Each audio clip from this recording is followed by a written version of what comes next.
Rob Solomon is an attorney at my office, and he does landlord-tenant work, among other things. And Rob, more and more these days, I'm getting a question that comes from the landlord, and the question is, how much security deposit can I charge to a tenant? So I thought you could answer that for us for our listeners today.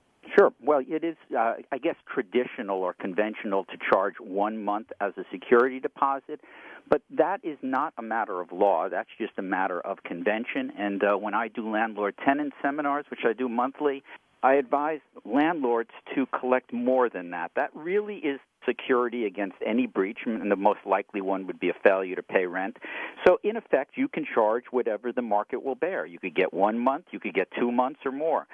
So it's good practice if you're a landlord to make that a substantial sum of money, because there's nothing that's going to protect your interest better than a security deposit. Very good. We appreciate it. That's Rob Solomon. He's an attorney at my office here in Orlando.